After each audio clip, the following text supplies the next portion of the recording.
Merci Voilà. beaucoup. L'idée de l'émission aussi, c'est que les jeunes qui nous regardent actuellement, qui se questionnent ou bien qui veulent se lancer dans l'agriculture ou bien tout ce qui tourne autour de l'agriculture et qui se questionnent, quand on regarde l'environnement agroalimentaire ou agro-business du Bénin, si on veut dégager par exemple trois filières, si un jeune vient vous voir parce que vous travaillez, vous rencontrez des producteurs au quotidien, si on veut dégager trois filières, Monsieur Bosso, quelles sont les trois filières qui sont adaptées, qui ont comme un avenir pour les jeunes au Bénin, Monsieur Bosso?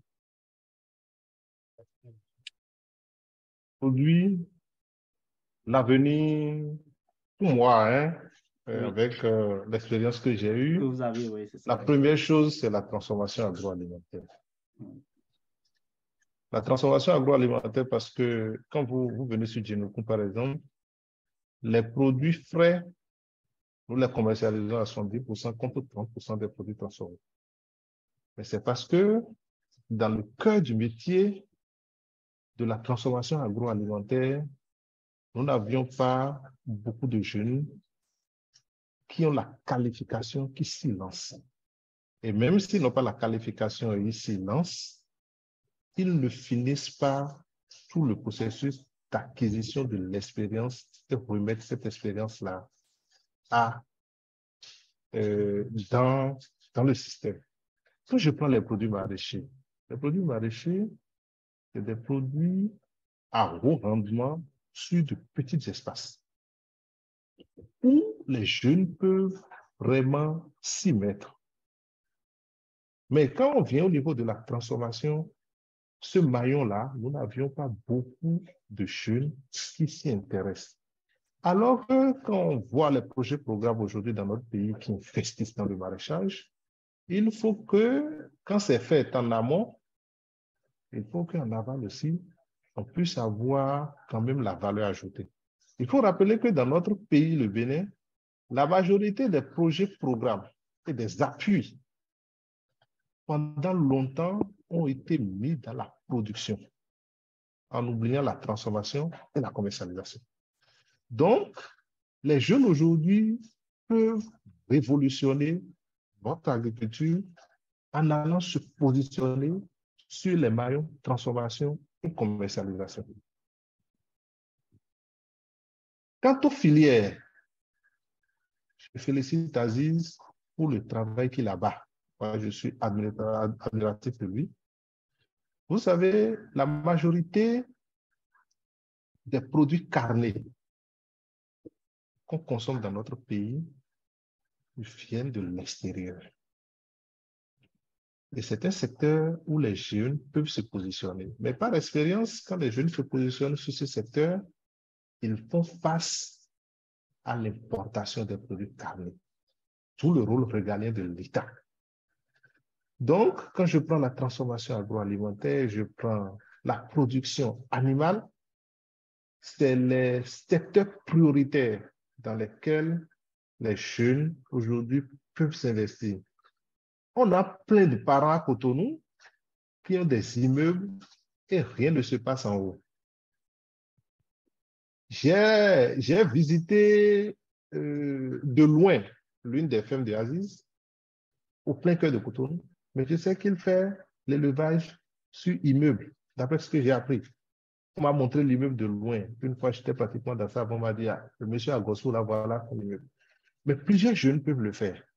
Nos parents ont 2-3 carrés dans Calavi, dans Cotonou. Ils peuvent prêter ça, mettre ça à disposition des jeunes pour qu'ils fassent l'élevage. Donc, l'élevage, la transformation agroalimentaire, pour moi, sont les deux priorités que les jeunes peuvent emprunter dans tout ce qu'il y a comme sens. Et après ça, maintenant, ils peuvent aller dans la production, quand bien même nos parents sont déjà pleins dans la production.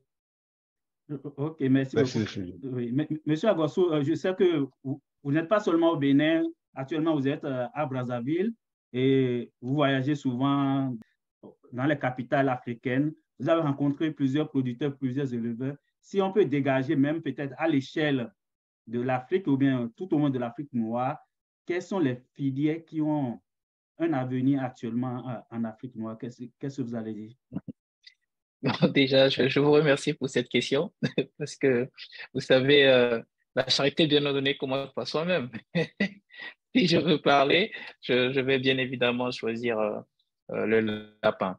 Vous savez, aujourd'hui, force est de constater, et je crois que c'est cette phrase-là qui a attiré mon attention il y a pratiquement 13 ans, quand je voulais me lancer. C'est la filière cunicole est l'activité en élevage la plus rentable au monde. Mais quand on dit ça, on ne comprend pas très bien ce que ça veut dire. On ne comprend pas la profondeur de ce que cela révèle. Vous savez, à tous ces jeunes qui sont là, la seule chose que moi, je peux leur dire déjà, et je remercie Monsieur Merlin pour le compliment. Le seul truc que je vais leur dire, c'est oser croire en vous. C'est oser croire en vous. Vous savez, aucun rêve n'est assez grand. Et la distance qui sépare les rêves de la réalité, ce n'est que l'action. C'est rien que l'action. Moi, j'ai commencé, j'avais 30 000 francs. J'ai acheté mes 3 premiers lapins à SOS Calavi. Mes 3 premiers lapins, je les ai achetés à SOS Calavi. Et je crois que le monsieur qui élève les lapins, il est encore là.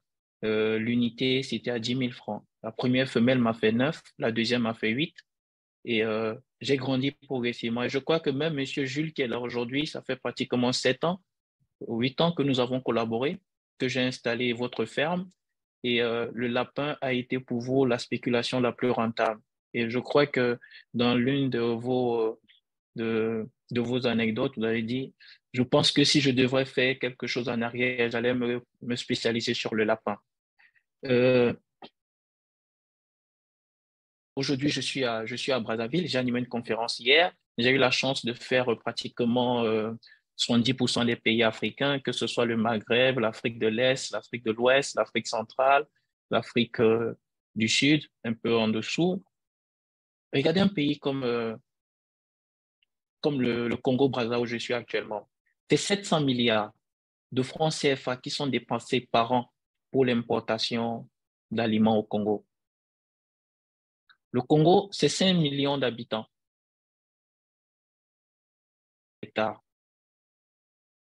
Quand vous sortez de Brazzaville pour monter vers Ouesso, vous avez des plaines les plus fertiles d'Afrique. Il n'y a pas d'arbres à dessoucher, il n'y a rien. C'est que de la verdure. Donc, pour ces jeunes aujourd'hui, moi, si je dois choisir une filière, et de par ce que j'ai vu dans le monde, de par la dynamique actuelle, de par ce que ça représente comme potentialité et chiffre d'affaires, moi, je leur dirais aller dans le lapin.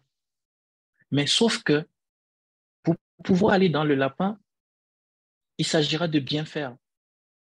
Parce qu'on est resté trop longtemps dans la médiocrité. Je vous donne un exemple. Quand on parle de rendement, au Bénin, le kilo de lapin, c'est à peu près 3 000, 3 200, 3 500. Moi, j'ai bataillé pour que le kilo de lapin puisse venir à ce niveau. Mais lorsque vous êtes en Côte d'Ivoire, le kilo, c'est à 7 000. À Dakar, le kilo, c'est à 15 000. Ici, au Congo, le kilo, c'est à 10 000. Ça fait le prix qui a acheté au niveau des grandes surfaces. Hier, il y a 2 jours, j'ai mis sur mon Facebook une annonce d'un grand supermarché congolais. J'étais au Congo, en Angola, pardon, et ils ont dit qu'ils veulent 7 000 lapins par semaine, en gros mat. Et on s'est regardé. Il n'y a personne qui veut livrer, qui peut livrer. Donc, c'est dire que dans cette filière, la filière lapin ressemble à la filière avicole il y a 30 ans. Il y a 30 ans, ceux qui se sont lancés dans la filière avicole, ils se sont fait plein d'argent. Et aujourd'hui, si je prends l'exemple d'un jeune qui n'a pas beaucoup de moyens, qui aujourd'hui arrive à se battre pour avoir ne serait-ce que 2 femelles de la gamme optimale. Suivez l'intégralité de la vidéo après ce message. J'espère que vous appréciez toujours autant le contenu que je partage avec vous sur ma chaîne. Rejoignez ma communauté pour avoir le privilège de recevoir la version numérique de mes chroniques et une compilation de 200 chroniques sur l'actualité politique au Bénin publiée chez Lamentin. Si vous le souhaitez, cliquez sur le bouton « Rejoindre ». Bonsoir et bienvenue à cette émission. Comme annoncé, L'émission de ce dimanche 22 janvier ouvre ses portes à 2 jeunes entrepreneurs motivés et engagés. Depuis des années, malgré les péripéties liées à cette option professionnelle, ils tiennent debout sous la pluie et le soleil, portés par une soif inébranlable de réussite. Leur présence sur notre plateau n'est donc pas un hasard. Nous voulons ce soir mieux comprendre leur parcours, leurs choix professionnels et les défis auxquels ils ont fait face et surtout comment ils ont pu les surmonter. Déjà sur mon plateau, M. Médicé Mirlin Bosso, il est ingénieur agronome de formation et président-directeur général de Djinoukoum. Bonsoir, M. Bosso, et merci d'avoir accepté notre invitation. Bonsoir, M. Jules. Merci pour l'opportunité. Merci beaucoup. Notre deuxième invité qui a un petit souci technique, M. Aziz Agossou Sena. Il est aussi ingénieur agronome, mais spécialisé dans la production animale. Il est par ailleurs PDG de Ibidou Famine, représentant Afrique de IFAM, je crois qu'ils sont spécialisés dans la cuniculture, et puis il est distributeur exclusif de la gamme Optima. Il va se joindre à nous, j'espère, dans quelques secondes. Il va se joindre à nous dans quelques secondes, j'espère bien. Donc, en attendant que M. Aziz se reconnecte, je voulais saluer aussi tous les internautes pour leur fidélité à cette émission. Ils peuvent participer à l'émission en laissant leurs questions ou leurs commentaires dans le fil de cette vidéo live. Et aussi, je demande aussi pour qu'on élargisse l'audience, ils peuvent partager la vidéo aussi sur leur page ou bien dans les groupes pour permettre à plus de gens de pouvoir nous suivre en ce moment en direct. Donc, monsieur Agosso est en train de se reconnecter. Monsieur Agosso, si vous m'entendez? Oui, je vous reçois très bien. Merci, monsieur Jean. Donc, j'ai fini de vous présenter. Donc, je vous souhaite aussi la bienvenue sur ce plateau. Et merci. Merci beaucoup. Donc, on va commencer l'émission tout de suite en commençant à mieux vous connaître. On va commencer par M. Bossou. Pourquoi avoir choisi à la fin de vos études secondaires une option, une filière agricole? On sait qu'à l'université, il y a beaucoup de jeunes qui vont en sciences juridiques, en sciences économiques, il y a d'autres filières aussi. Est-ce que c'est un hasard ou bien c'est un choix délibéré d'aller dans une filière agricole, M. Bossou? Merci, M. Jules. Bonsoir à tous les internautes. Bonsoir, Aziz. Je suis Merlin Médicé Bossou. Comme l'a dit M. Jules tout à l'heure, je suis ingénieur agronome de formation. J'ai commencé la thèse, mais par la force des choses, je n'ai pas pu terminer. Et après ça, je suis le promoteur de Djinoukoum SRL, une entreprise de droit béninois qui est dans la production, la transformation et la distribution des produits agricoles et agroalimentaires de ferme.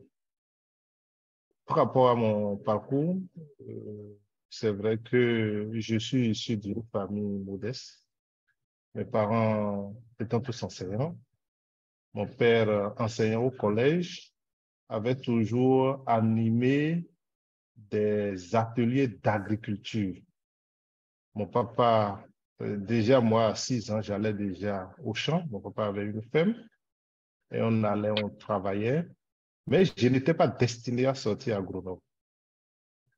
Quand j'étais au secondaire, mon ultime but, c'était de sortir médecin. Mais quand je suis arrivé en terminale, j'ai eu la chance de faire une école où on était en discussion permanente avec les professeurs qui, par nos capacités d'apprendre les leçons, pouvaient nous orienter. Donc, un professeur que je voudrais vraiment saluer ici, M. Dano Alain, qui fut mon professeur de biologie en terminale. Un jour, au cours d'une discussion avec lui, il me disait que tel que je te connais, tu ne pouvais pas... Non, il était en première, il était mon professeur en première, sorry. Et en première, il me disait que tel que je te vois, tu ne pouvais pas tenir en médecine. mais je te conseille l'agronomie. Arrivé en terminale, j'ai discuté avec le professeur Arondino Léon, qui m'a aussi dit la même chose. Donc, dès que j'ai eu mon bac, je n'ai pas cherché à aller dans 2 filières. Je suis directement allé en agronomie, où après 5 ans, je suis sorti ingénieur agronome. Et dès que j'étais déjà en 2e année, passant en 3e année, j'avais créé ma première entreprise. Donc, voilà un peu mon histoire, M. Jules. Merci beaucoup pour ces propos introductifs. On revient à M. Agossou maintenant. La même question. On veut mieux vous connaître et aussi pourquoi avoir choisi une filière agricole à l'université. Merci, Monsieur Jules, pour cette opportunité qui nous est donnée aujourd'hui de partager notre expérience entrepreneuriale. Et je pense que c'est quelque chose qui est inné en fait, parce que déjà tout petit, euh, j'avais un petit élevage que je faisais à la maison. J'ai élevé des trucs pas très catholiques. Je me rappelle quand j'étais tout petit, j'allais à attraper des larves dans l'eau et j'avais mis ça dans un bocal à la maison et j'avais dit j'avais des poissons. Et un matin, je suis arrivé, je pleurais parce que je dis on a remplacé mes poissons. Mes poissons ont eu des pattes. On a enlevé les poissons, on m'a mis des grenouilles. C'est là que j'ai compris en fait que c'est là, maman m'a expliqué, c'est là qui devenait grenouille. Et mon grand frère faisait de la médecine. Donc à la maison, je m'occupais des poules pondeuses de la grand-mère avec ses lapins. Et j'ai toujours aimé manipuler, j'ai toujours aimé la nature. C'est moi qui avais en charge le jardin, par exemple. C'est moi qui enlevais, qui entretenais le jardin, les mauvaises herbes et tout. Et quand je suis arrivé à l'université, quand j'ai eu mon bac déjà, on m'a dit, tu veux faire quoi? Et ma grand-mère me disait toujours, Aziz, tu as des mains en or. Et j'ai voulu continuer dans un métier qui me permettrait d'utiliser mes mains et de valoriser cela. J'ai choisi comme ça l'agronomie. Et quand j'ai choisi l'agronomie, j'ai toujours été quelqu'un, j'aime pas m'aligner dans la masse, j'aime pas faire ce que tous les autres font. Donc, de la première année en 2e année, j'ai créé ma petite exploitation. C'était juste un centre de pratique, en fait, où je devrais faire la pratique de tout ce que j'apprenais en agronomie. Et c'est comme ça que sur plusieurs spéculations, le lapin m'a assez intéressé parce que j'avais déjà fait ça dans mon enfance. Et quand je creusais, je me rendais compte qu'il y avait pas, il y avait vraiment quelque chose de fait. Et les connaissances au niveau du lapin n'étaient pas vraiment approfondies parce que je suis très curieux et puis voilà, c'est comme ça. Et quand je suis arrivé au niveau de la thèse, j'ai orienté encore mes études au niveau de l'insémination parce que j'avais tout de suite compris qu'en plus du matériel génétique, il y avait un problème qui était lié à la reproduction. Donc, quand j'ai fouillé, j'ai fait pratiquement 2 mois, 3 mois pour trouver euh, un lieu de stage, ce qui a fait en sorte que j'ai commencé en retard par rapport aux autres. Mais je pense que c'était un challenge qui a valu le coup, quoi. Parce qu'aujourd'hui, à partir du lapin, Ibidon Farming est devenu une référence sur le continent africain. Voilà un peu, c'est un peu ça mon histoire. Okay. Donc, Monsieur Bossou, vous avez commencé par parler déjà de votre entreprise. Est-ce qu'on peut connaître actuellement quelles sont les spéculations que vous avez au niveau de votre ferme ou les produits que vous commercialisez à partir de votre entreprise? Merci, Monsieur Jules. Aujourd'hui, Dinocoon a 2 startups. Dinocoon, l'entreprise vraiment a 2 startups. Une première startup qui s'occupe de tout ce qui est service agricole, qui est AgriConseil. Et sous AgriConseil, aujourd'hui, nous avions 7 fermes sous gestion permanente. Et dans ces 7, nous avions 3 qui nous appartiennent nous-mêmes.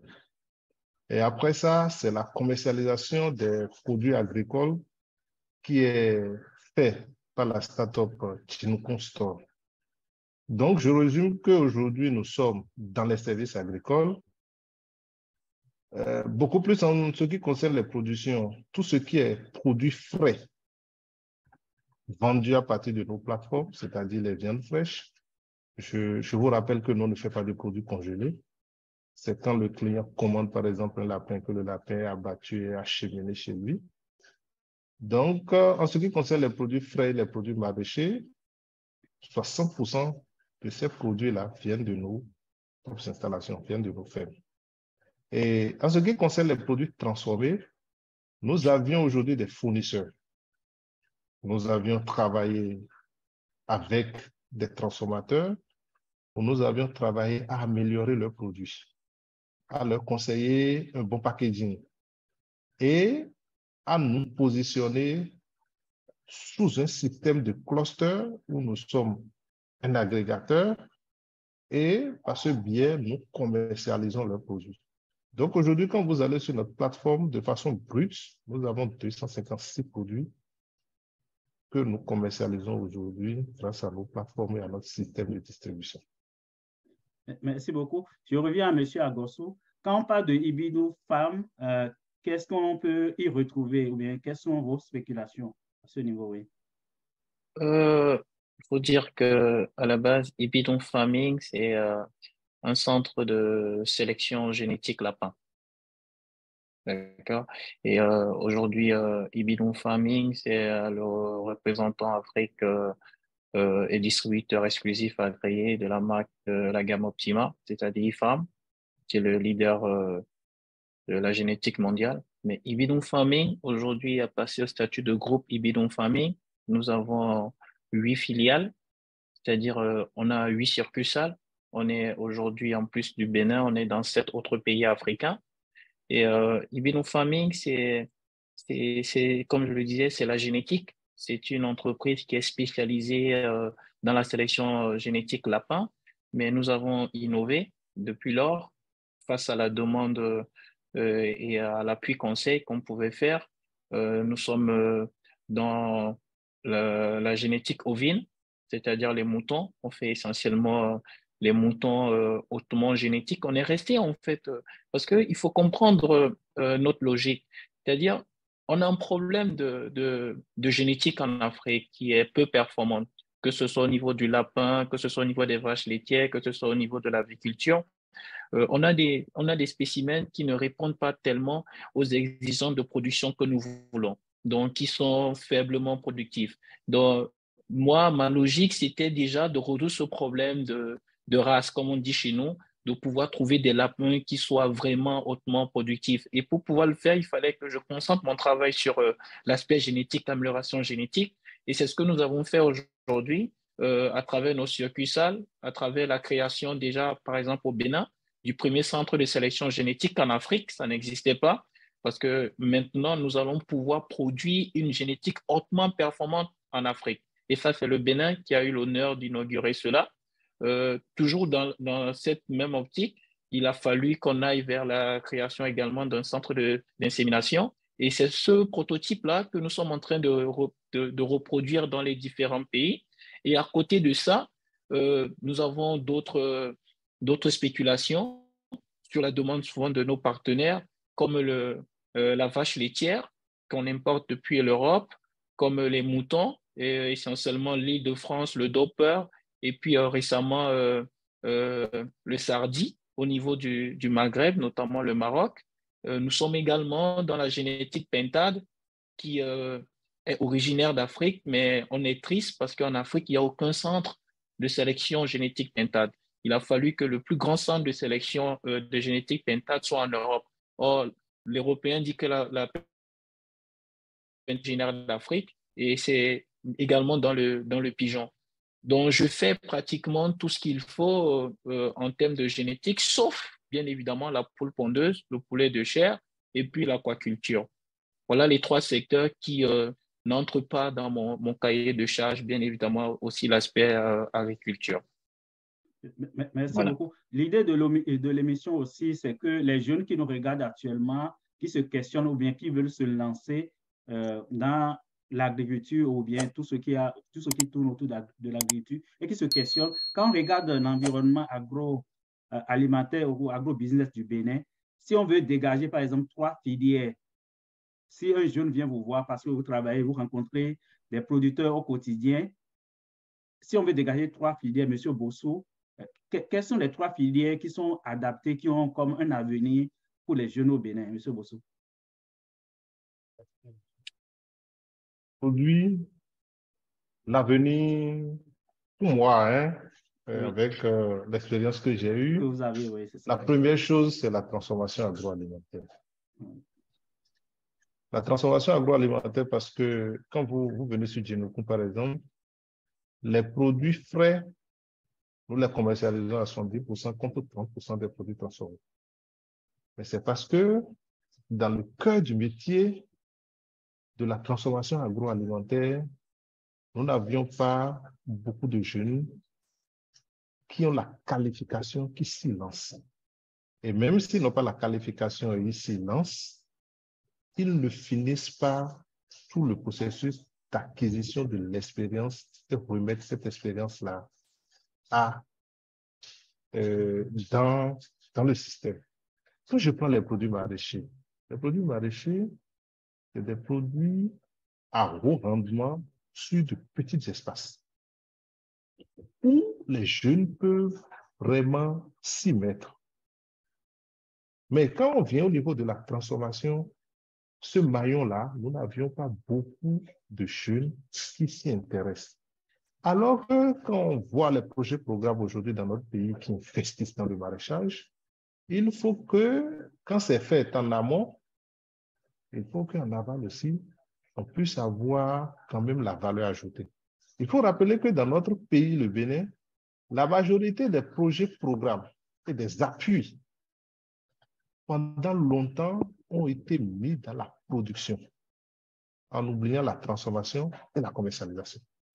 Donc, les jeunes aujourd'hui peuvent révolutionner notre agriculture en allant se positionner sur les maillons transformation et commercialisation. Quant aux filières, je félicite Aziz pour le travail qu'il a bas. Moi, je suis admiratif de lui.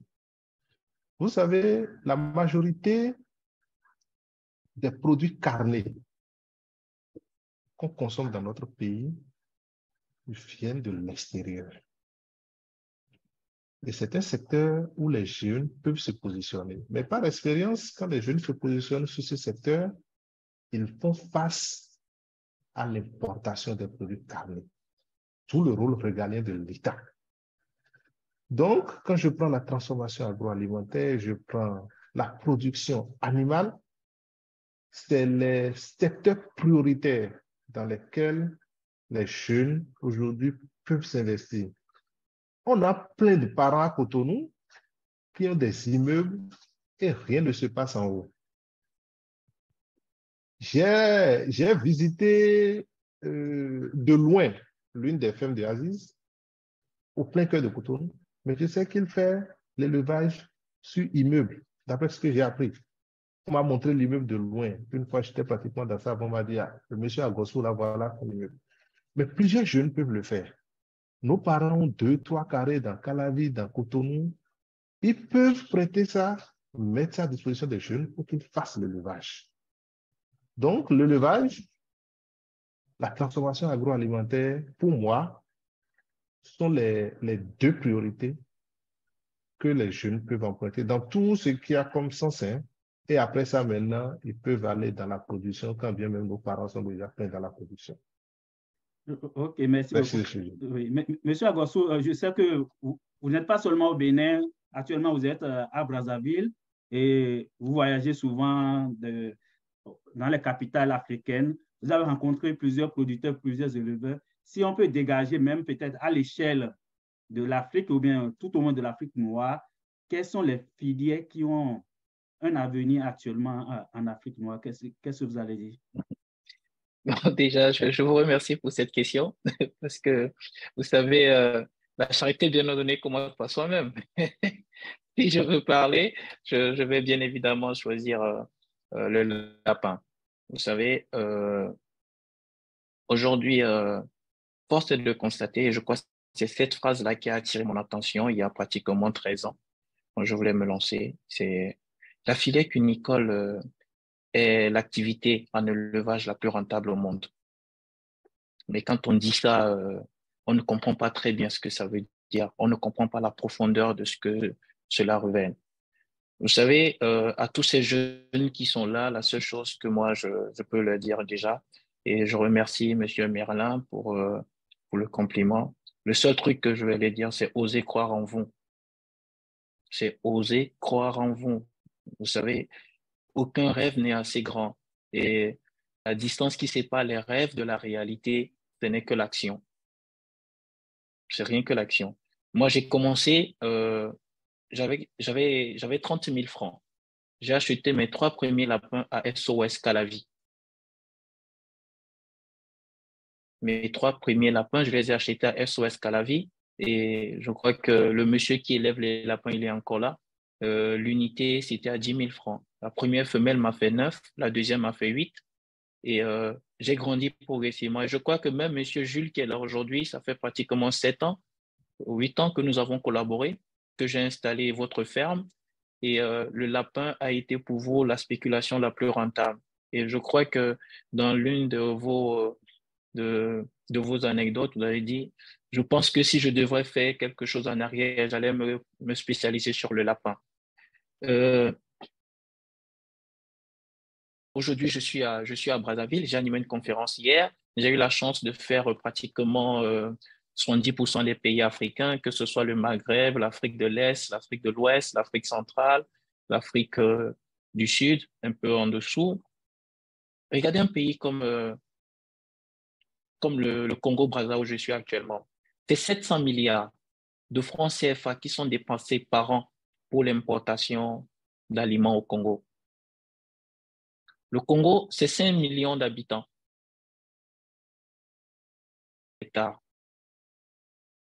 Quand vous sortez de Brazzaville pour monter vers Ouesso, vous avez des plaines les plus fertiles d'Afrique. Il n'y a pas d'arbres à dessoucher, il n'y a rien. C'est que de la verdure. Donc, pour ces jeunes aujourd'hui, moi, si je dois choisir une filière, et de par ce que j'ai vu dans le monde, de par la dynamique actuelle, de par ce que ça représente comme potentialité et chiffre d'affaires, moi, je leur dirais aller dans le lapin. Mais sauf que pour pouvoir aller dans le lapin, il s'agira de bien faire. Parce qu'on est resté trop longtemps dans la médiocrité. Je vous donne un exemple. Quand on parle de rendement, au Bénin, le kilo de lapin, c'est à peu près 3 000, 3 200, 3 500. Moi, j'ai bataillé pour que le kilo de lapin puisse venir à ce niveau. Mais lorsque vous êtes en Côte d'Ivoire, le kilo, c'est à 7 000. À Dakar, le kilo, c'est à 15 000. Ici, au Congo, le kilo, c'est à 10 000. Ça fait le prix qui a acheté au niveau des grandes surfaces. Hier, il y a 2 jours, j'ai mis sur mon Facebook une annonce d'un grand supermarché congolais. J'étais au Congo, en Angola, pardon, et ils ont dit qu'ils veulent 7 000 lapins par semaine, en gros maths. Et on s'est regardé. Il n'y a personne qui peut livrer.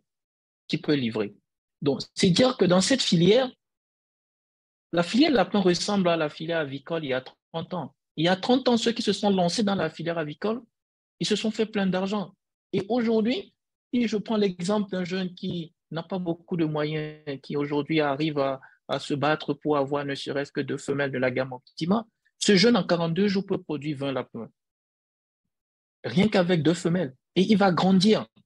Aujourd'hui, l'enjeu n'est plus dans des grandes des grandes fermes avec des faibles rendements. Aujourd'hui, il faudrait partir avec des petites fermes, avec un matériel génétique adapté et grandir progressivement.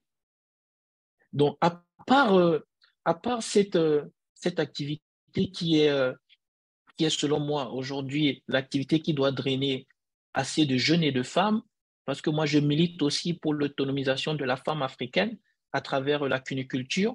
Et la preuve, vous faites même figure d'exemple, parce que celle qui a travaillé avec vous, qui a développé votre ferme de lapins, M. Jules, c'est une fille qui a été formée chez moi.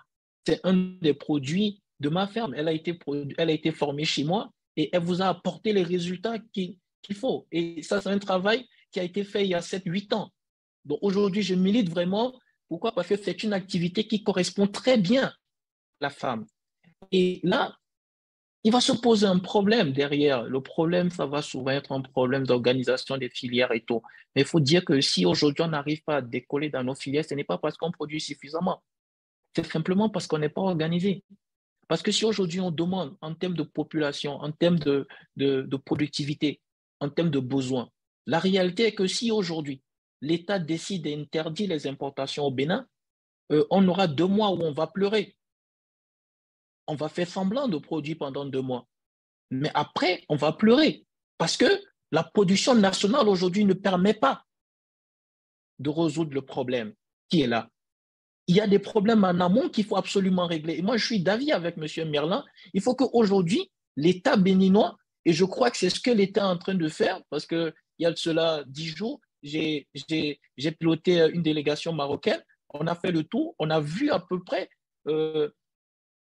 tout ce que l'État est en train de mettre en place pour pouvoir développer. Et je peux vous dire aujourd'hui, de sources sûres, que l'État a dit l'année 2023, c'est l'année du développement de l'élevage au Bénin. C'est-à-dire qu'ils veulent vraiment booster. Et l'une des réalisations, c'est qu'à l'instant où on vous parle, il y a un arrêté ministériel qui a été signé pour interdire l'importation des poussins d'un jour. Donc, ça veut dire quoi? Ça crée un gap aujourd'hui pour pouvoir permettre aux producteurs. Moi, je suis apolitique. Moi, je ne suis pas un politicien. Moi, je suis un éleveur. Mais tout ce qui permet de développer le business, on va aller dans ce sens-là. Ouais, donc, c'est dit qu'il y a une possibilité aujourd'hui pour la jeunesse à moindre coût de pouvoir s'installer, surtout dans la filière cunicole, dans la filière avicole. Et quand je dis aviculture, je sais qu'il y a des spéculations comme la pintade. Il y a la pintade qui n'est pas vraiment développée au Bénin. On a des gens qui essayent, mais qui ne maîtrisent pas encore qui ne maîtrisent pas encore la chose. On peut produire le pentado d'un jour. Et là, il y a des techniques comme l'insémination également, que moi je fais au niveau de la pintade, tout comme c'est fait au niveau du lapin, qui permettrait de booster ça. Donc, après, derrière l'aviculture traditionnelle, nous avons tout. Il y a également l'escargot qui est là, il y a la caille. Moi, je sais que ce n'est pas facile pour un jeune d'entreprendre au niveau de l'agriculture, mais dans l'élevage, avec petits moyens et surtout avec une bonne formation, parce que ce qui fait défaut, c'est ça. J'ai beau, vous prenez des jeunes aujourd'hui, vous leur donnez de grands moyens, mais si derrière, ils ne sont pas formés, le résultat, au bout d'un certain temps, ça va, ça va causer un grand couac, un très grand couac, parce que, croyez-moi, ce n'est pas un problème de projet ou de programme. On a mis assez d'argent sur ces jeunes-là. Bon, moi, j'ai jamais eu de financement, je le dis toujours, j'ai jamais eu de financement parce que j'avais eu une formation. J'ai une formation qui m'a appris qu'il fallait se battre et je sais à quel point ça a été difficile pour moi d'y arriver. Mais c'est la vie de l'entrepreneur. On ne vient pas entreprendre parce que tout va être beau. Merci. Merci beaucoup. Vous pouvez réagir l'un ou l'autre sur les interventions. Moi, je voulais... Oui, réagir rapidement, oui. Oui. Moi, je voulais revenir sur 2 points. D'accord. Parce que c'était l'intervention d'Aziz. La première, c'est la formation. Si aujourd'hui, nous, on n'est pas encore arrivé, hein, mais si vous, à BIAfrica, vous estimez que nous sommes déjà des modèles, c'est parce que à un moment donné, nos parents ont investi dans notre formation et nous-mêmes, nous avons voulu aller de l'avant. Je vous informe par exemple que moi, je me fais encore former jusqu'aujourd'hui, bien que je sois diplômé. Quand je prends par exemple la charciniculture, l'élevage des escargots, dans notre pays, 98% des escargots que nous consommons au Bénin est issu de la cueillette. J'ai eu dans ce pays des Marocains qui sont venus et qui cherchaient 2 conteneurs d'escargots, un contrat de 2 conteneurs d'escargots de 40 pieds par mois pour un contrat de 2 ans. On est passé dans tout le Bénin, on n'a trouvé aucune ferme capable, même pas des coopératives capables de pouvoir fournir cette quantité d'escargots. Donc, c'est pour vous dire que, comme l'a dit Aziz tout à l'heure, le Bénin est encore vierge. Et les jeunes doivent entreprendre, se faire former. Et quand je reviens au rôle régalien de l'État, tout comme Aziz, je suis apolitique. Voilà. Mais je loue ce que l'État fait aujourd'hui dans l'organisation des filières. Je prends une filière dont je suis pratiquement un des acteurs, la filière maraîchage, qui a été longtemps mis de côté, qui aujourd'hui, on peut développer l'agriculture urbaine avec le maraîchage, couplé avec l'élevage.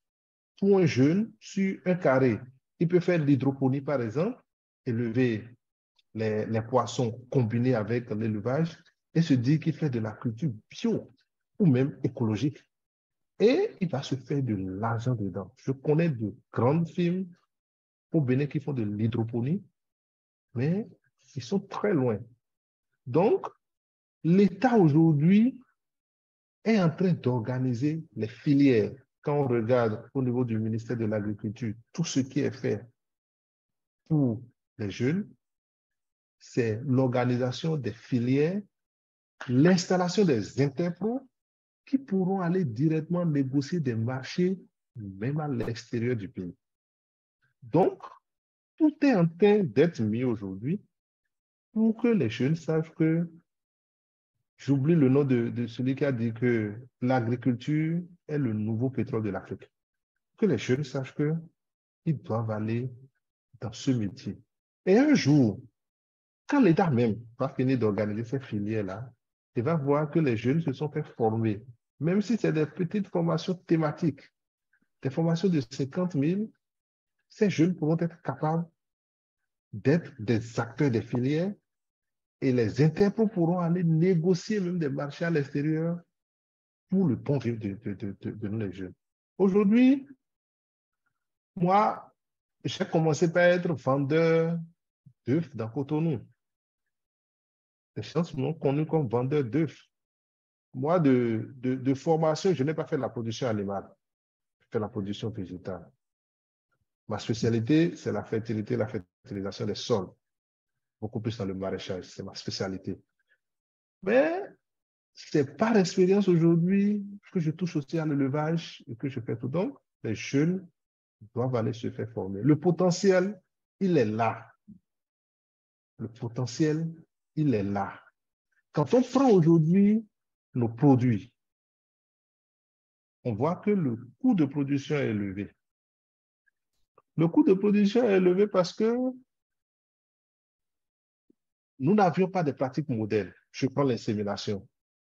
Quand il faut attendre, quand vous avez une chèvre, et il faut attendre que le mâle se décide de monter la chèvre avant que la chèvre ne soit gestante et mette bas, on laisse le temps, autant on ne pourra pas produire. Mais quand on va se former, par exemple, sur l'insémination artificielle, et c'est l'éleveur même qui programme maintenant sa chèvre, il aura beaucoup plus de valeur ajoutée, il va produire plus dans une année, et son coût de production sera beaucoup plus bas que ce qui est actuellement. Donc, voilà un peu ce que je voulais ajouter à l'intervention des adultes. Oui, on va rester au niveau du volet formation parce que dans votre intervention précédente, vous avez parlé de la commercialisation ou la transformation comme des sous-filières dans lesquelles les jeunes peuvent s'engager. Mais quand on prend nos centres de formation, que ce soit à l'université ou des centres plus ou moins formels, est-ce qu'il y a des structures sur place pour former les jeunes à aller vers ces domaines-là? Monsieur Bossoro, puis... Monsieur Jules, c'est vrai que nous, quand on sortait dans les années 2011, moi je suis sorti ingénieur en 2012, on n'avait pas eu l'occasion d'avoir beaucoup plus d'universités directement thématiques. Aujourd'hui, par exemple, je vois des jeunes qui sont formés en horticulture. Directement, on n'avait pas eu session, on est sorti généraliste. Beaucoup plus, on a fait 6 mois de spécialité. Mais l'État a rapidement réglé ce problème, mais ce problème n'est pas allé dans le fond. En 2006, j'ai suivi M. Sativi sur une émission. En ce temps, il n'était pas encore à la CCIB, il était directeur d'Agri-Sage, où il disait qu'il y avait eu une adéquation formelle entre la formation et ce que les entrepreneurs veulent sur le terrain comme en matière de ressources humaines. Quand il a dit ça, j'étais déjà en école d'agronomie en ce temps. Ça m'a tellement choqué. Et un jour, il était au lancement de l'école d'entrepreneuriat Esperanza. J'ai été le rencontrer. J'ai dit, monsieur le directeur général de l'administration, vous avez dit quelque chose que je n'ai pas aimé. Il m'a répondu, c'est ce jour. Quand tu grandiras et tu deviendras chef d'entreprise, un jour, ça va prier pour toi, tu comprendras. Mais aujourd'hui, j'ai compris. Les formations dans nos universités ne collent pas avec ce qu'il y a sur le terrain. Nous, on a eu peut-être la chance ou la clairvoyance de se faire beaucoup plus former après le bagage qu'on nous a donné à l'université. Et c'est peut-être ça qui fait aujourd'hui ce que nous sommes devenus. Donc, les formations qu'on donne à l'université sont des formations généralistes, pas des formations thématiques. Moi, ici, par exemple, j'embrasse aujourd'hui la commercialisation. Je n'ai pas appris ça. Je me suis fait former sur... J'ai fait des formations dans d'autres universités par le biais de l'Internet. C'est vrai que j'aurais aimé quand même avoir une certaine formation de base. Donc, la formation aujourd'hui, ce n'est pas encore ça. Et c'est là que je loue un peu l'initiative des gens comme moi, comme Aziz, et d'autres, beaucoup d'autres, qui aujourd'hui mettent quand même leur expérience à la disposition de certains jeunes. Nous, à Agri-Conseil, j'ai donné des statistiques la dernière fois sur ma page Facebook, où en 11 ans aujourd'hui, nous avions pu, je vais rapidement retrouver ça parce que je n'ai pas les statistiques en tête, nous avions formé, sur les 11 ans d'exercice que Agri-Conseil a eu, nous avons formé 993 personnes, dont 6 enfants de moins de 14 ans. Parmi ces 993 que nous avions formés, nous avons eu au moins 69 aujourd'hui qui ont installé des fermes propres à eux et qui vivent de l'activité. Pour nous, c'est une avancée. Et dedans, il y a 320 qui ont cette activité comme une deuxième source de revenus. Et si aujourd'hui, ceux-là n'ont pas pu faire un petit pas pour payer de formation thématique comme ce que nous avons fait aujourd'hui, on ne va pas avoir ça. Quand moi je prends les 69 formés aujourd'hui qui vivent de cette activité, ils ont au minimum 2 personnes qu'ils emploient. C'est déjà de l'emploi qu'ils donnent. Et quand bien même tous ceux-là embauchent des gens, les jeunes Béninois que nous sommes, c'est vrai que je suis sorti aussi un peu du pays, mais je reviens pratiquement au cadre du Bénin. Après la formation, il y a le bien-être en entreprise que nous n'en avons pas. C'est beaucoup plus ça aussi qui fait l'échec des startups et de ceux qui vont s'installer dans des entreprises. Parce que vous savez, l'entreprise, c'est la ressource humaine. Hein? Une entreprise n'est pas une entreprise sans la ressource humaine. Et quand la ressource humaine même a une formation, il faut que cette formation soit qualifiante et il faut que l'employé aussi se mette dans la tête de son employeur et dit que c'est ce que je fais qui me donne à manger. Quand aujourd'hui nous avons des entreprises, nous voyons que la majorité de nos employés ne sont que là pour le salaire. Le patron va faire tout possible pour amener le salaire. Donc, nous avions un problème de formation et un problème de bien-être dans le travail que nous faisons. Je vais m'en arrêter là, monsieur Gilles. OK. Mais, monsieur Agosso, lors de vos, Antoine, depuis que vous êtes lancé dans l'entrepreneuriat et puis au cours des dernières années, est-ce que vous avez identifié des domaines de formation, des formations, aussi bien au niveau des producteurs à la base ou des éleveurs à la base, qu'au niveau des techniciens qui accompagnent les entrepreneurs? Est-ce qu'il y a des formations que vous avez identifiées où on devait vraiment investir dans ces formations pour relever un peu le niveau de l'entrepreneuriat agricole? Ok. Déjà, à prime abord, il faut déjà comprendre que l'entrepreneuriat aujourd'hui en Afrique n'est plus une option. C'est devenu une nécessité. C'est-à-dire, les jeunes aujourd'hui, ils ne choisissent pas l'entrepreneuriat, c'est l'entrepreneuriat qui les choisit. Parce que quand tu es conscient que ton père n'est pas ministre, que tes parents ne sont pas fortunés, et quand tu connais la quantité, je parle du nombre de diplômés qui sortent de nos universités, chaque année, on comprend tout de suite que il n'y a pas de la place pour tout le monde au niveau de l'emploi. Ça veut dire qu'il faut se démerder, il faut se débrouiller.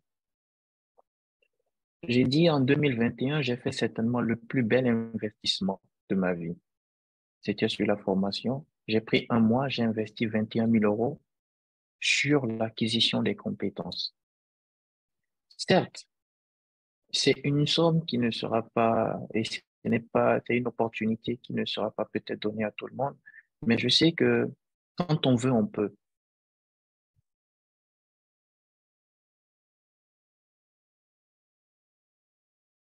Je viens d'une famille modeste et l'entreprise, je sais que je sais comment je l'ai parcouru. Ça n'a pas toujours été facile. Et l'une des choses qu'il faut apprendre, c'est quoi l'entrepreneuriat? Quand on parle d'entrepreneuriat, l'entrepreneur, il n'y a pas fait. L'entrepreneuriat, c'est un métier. Vous êtes entrepreneuriat dans un domaine. C'est que vous avez d'abord une compétence avant de pouvoir entreprendre dans ce domaine-là. Avant d'être entrepreneur, on dit entrepreneur agricole. C'est que tu as d'abord une base. Entreprendre, c'est quoi? C'est identifier un problème et proposer une solution qui sera un service ou un produit à ce problème-là qui sera rémunéré, que tu vas vendre. Donc, il faut déjà, pour identifier un problème, il faut que tu puisses connaître ce problème-là. Et pour connaître, il te faut une compétence. Et cette compétence, tu l'acquiers grâce à la formation. En septembre dernier, j'étais à Paris avec Sativi et moi, au niveau du Space à Rennes, j'avais un badge d'exposant parce que je suis déjà, faut dire que je suis membre de l'Association scientifique française de cuniculture et je suis le seul noir qui siège au niveau de la World Rabbit Association, c'est-à-dire la plus grande association scientifique de cuniculture au monde. Je siège parmi les 316 chercheurs professionnels. Alors, j'étais avec des Arabes. Quand il est passé, je l'ai reconnu.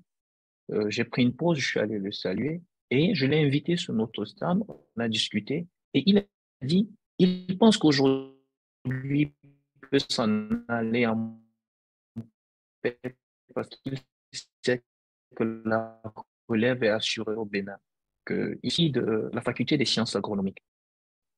Mais quand je vois le décalage qu'il y a entre ce qu'on nous a appris et la réalité, vous voyez que on est en retard parce que généralement, les cours qu'on a, ce sont des cours qui datent à peu près de 50 ans. C'est les mêmes cours qu'on nous répète. Or, il y a un problème. Il y a un sérieux problème parce que le monde a évolué. Moi, aujourd'hui, mon maître de mémoire, et je le rends toujours hommage, Christophe Chrysostome, même tout à l'heure, on s'est écrit, il me dit toujours, Aziz, aujourd'hui, tu es plus fort que moi. J'apprends de toi. Or, c'est le professeur qui m'a vraiment tyrannisé. C'est-à-dire, à l'université, c'était le professeur avec qui personne ne voulait travailler, quoi. Tu vois, c'est le professeur, quand tu dis que c'est lui qui est ton encadreur, tu dis non, non, non, non, je suis cuit, quoi. Mais c'est toujours celui qui faisait sortir les meilleurs étudiants. Moi, j'ai fini major de ma promotion. Mon mémoire a été accepté avec mention excellent, avec félicitations du jury, où il y avait pas de faute. Et quand je rappelle, je vois tout ce qu'il m'a fait subir pour arriver là aujourd'hui. Je n'ai que la chair de poule et je lui dis merci. La formation est d'autant plus importante parce que c'est ça qui vous permet vraiment d'identifier les réels problèmes que vous transformez en opportunités. Moi, ça fait quoi? Ça fait 10 années que je travaille sur la génétique parce que j'ai compris qu'on avait un problème de génétique. Parce que je l'ai dit dans ma première vidéo, je ne conçois pas que pendant que les gens en Europe vendent des sujets à 65 jours, moi, je dois garder un lapin pendant 5-6 mois. Pendant qu'ils ont des portées, moi, la plus grosse portée que j'ai vue dans ma vie, c'est 25 laporaux. Mais je ne comprends pas pourquoi des gens auront des portées de 12-13 quand chez nous, la portée moyenne sera 5. Donc, pendant que toi, tu vends un lapin, il a vendu 6 lapins. Comment est-ce qu'on fait pour être rentable? Et je crois que c'est là notre problème. Notre problème, c'est qu'on est resté tellement longtemps dans la médiocrité que quand tu fais un pas par rapport à ton voisin, tu dis non, je suis fort. Mais non, tu dois te mesurer par rapport à ce qui se fait de meilleur dans la filière. Moi, aujourd'hui, je parcours le monde grâce au lapin. Et je me rends compte, en fait, que l'Afrique est le continent où le lapin va vraiment connaître une émergence. En Europe, ils se sont développés, mais ils avaient beaucoup de contraintes par rapport à cette filière. Nous, on a un climat qui est plus adapté. On a un climat qui est plus adapté. Donc, la formation est d'autant plus importante. Pourquoi? Parce que c'est ça là qui va nous garantir même déjà de pouvoir commencer avec un peu d'investissement. Moi, je vous le dis en toute honnêteté, dans mes 7 franchises aujourd'hui à l'étranger, à la base, ce sont des Béninois que j'emploie. Aujourd'hui, je suis à plus de 80 employés. C'est des Béninois que je forme au Bénin, sortis des universités, que je recycle et que je renvoie dans ces pays-là. Mais l'agriculture, l'élevage, c'est la clé du développement de l'Afrique. Parce qu'il y a des choses qu'on ne nous dit pas. L'Europe aujourd'hui est en train de vivre bientôt une crise de famine. Et ça sera à nous de nourrir désormais l'humanité. Et pour nourrir l'humanité, il faut qu'on apprenne à produire qualité. Mais plus seulement qualité, il faut qu'on prenne désormais industrialisation des filières. Et où je veux en venir, c'est quoi faire? Il faudrait qu'on pense à l'organisation des filières. Moi, je vous donne un exemple. Aujourd'hui, j'ai mis en place un fonds de sélection génétique au Bénin. Je veux mettre en place 2000 femelles de la gamme Optima. Ça va être la première fois. On a 2000 femelles de la gamme Optima qui vont être mises en production. Mais si je devais importer ces 2000 femelles de l'Europe, ça m'aurait coûté une fortune. Je n'aurais pas pu. Mais ces 2000 femelles seront produites au Bénin. Parce que l'objectif, grâce au centre de sélection, grâce au centre d'insémination, c'est de pouvoir saillir ces 2000 femelles-là en un mois. C'est possible. Aujourd'hui, nous allons même vers la vente de semences. Et ça nous permettra de garantir une production d'à peu près 20 000 lapins. 20 000 lapins en 42 jours. Donc, si aujourd'hui l'État vient en face de moi pour me dire, hé Aziz, on arrête les importations là, tu es prêt pour produire? Je dirais oui, j'ai tout ce qu'il faut aujourd'hui. Je n'irai pas, je ne vais pas installer 2000 femelles à mon nom. Je vais plutôt chercher 10 investisseurs qui vont installer 10 fermes de 200 pour eux-mêmes.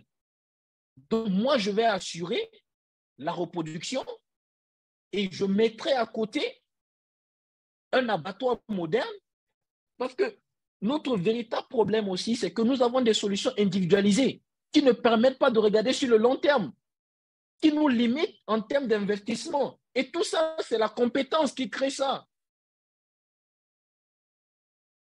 C'est le manque de formation qui crée ça, le manque d'organisation des filières. C'est qu'un éleveur, quand vous avez un mec qui est, lui seul, il est éleveur, il est vétérinaire, il est transformateur, il est fabricant d'aliments, comment vous voulez que celui-là puisse s'en sortir?